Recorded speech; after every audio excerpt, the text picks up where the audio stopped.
মানুষের মন কিভাবে কাজ করে তা বোঝার জন্য মনোবিজ্ঞানীরা যুগ যুগ ধরে গবেষণা করে আসছেন।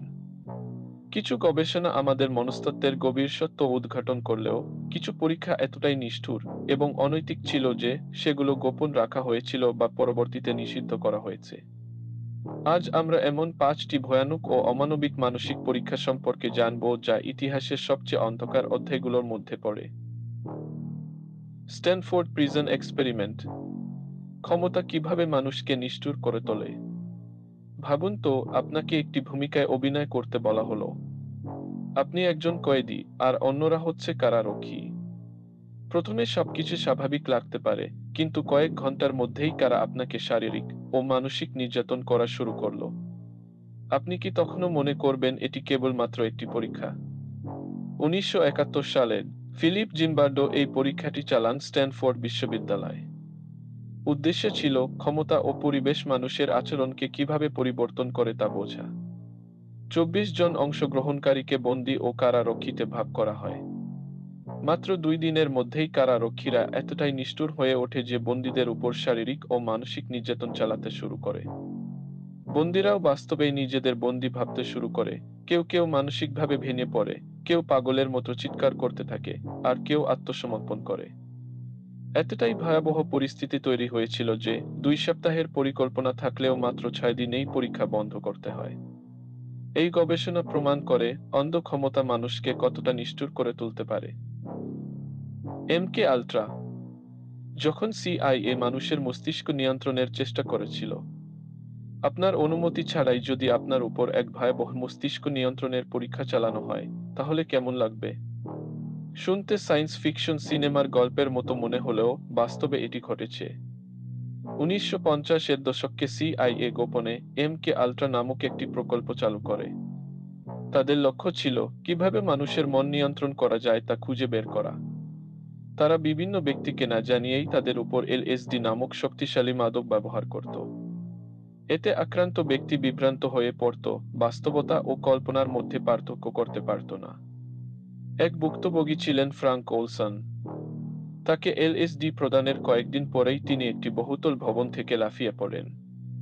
সরকার এটিকে আত্মহত্যা বলে দাবি করলেও অনেকেই মনে করেন তাকে হত্যা করা হয়েছিল প্রকৃত সত্য গোপন রাখতে। ১৯৭৩ সালে সিআইএ এই গবেষণার প্রায় সব তথ্য নষ্ট করে ফেলে, তবে কিছু দলিল থেকে জানা যায় সরকার মানুষের মন নিয়ন্ত্রণের জন্য কতদূর গিয়েছিল। The monster study. শিশুদের মানসিক যন্ত্রণা দেওয়ার নির্মম পরীক্ষা।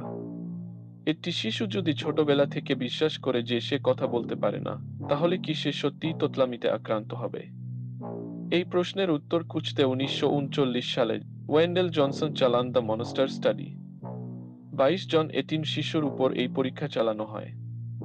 এক দলকে বলা হয় তারা খুব সুন্দর কথা বলে, আর অন্য দলকে বলা হয় তারা কথা বলতে জানে না, তাদের উচ্চারণ খারাপ, এবং সবাই তাদের নিয়ে হাসাহাসি করবে। ফলাফল: যারা তোতলামি করত না তারাও কথা বলতে ভয় পেতে শুরু করে। অনেকে সারা জীবনের জন্য আত্মবিশ্বাস হারিয়ে ফেলে। এই গবেষণা এতটাই নিষ্ঠুর ছিল যে ৬০ বছর ধরে এটি গোপন রাখা হয়েছিল। David Reimer. একজন ছেলেকে জোর করে মেয়ে বানানোর চেষ্টা। কল্পনা করুন, আপনি ছোটবেলা থেকে শুনে আসছেন আপনি একজন মেয়ে, কিন্তু ভেতরে ভেতরে আপনি জানেন এটা সত্যি নয়। ১৯৬৫ সালে ডেভিড রেইমার নামে এক শিশুর জন্ম হয়, কিন্তু একটি ভুল অস্ত্রোপচারের কারণে তার পুরুষাঙ্গ নষ্ট হয়ে যায়।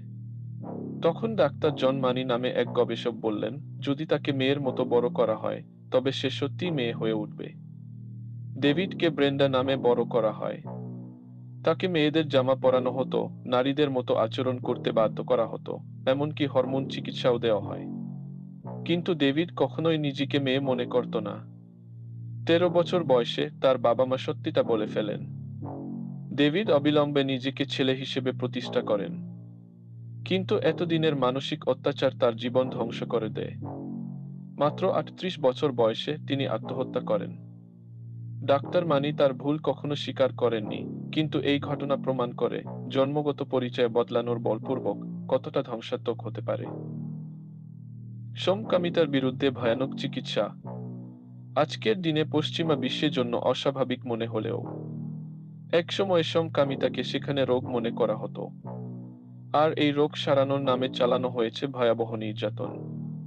এর মধ্যে একটি ছিল অ্যাবারশন থেরাপি, যেখানে রোগীদের ইলেকট্রিক শক দেওয়া হতো যাতে তারা সমলিঙ্গের প্রতি আকর্ষণ অনুভব না করে। একজন গবেষক, ডাক্তার রবার্ট কার্ড, সমকামী রোগীদের গোপনাঙ্গে ইলেকট্রিক শক দিতেন।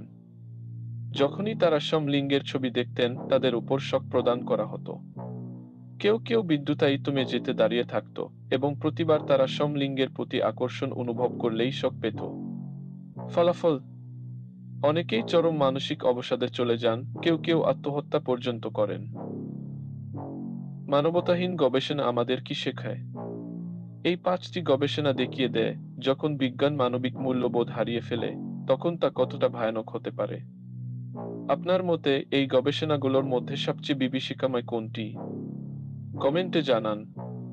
আর যদি এমন আরও অজানা ও চমকপ্রদ তথ্য জানতে চান, তাহলে সাবস্ক্রাইব করতে ভুলবেন না। ধন্যবাদ। দেখা হবে পরবর্তী ভিডিওতে।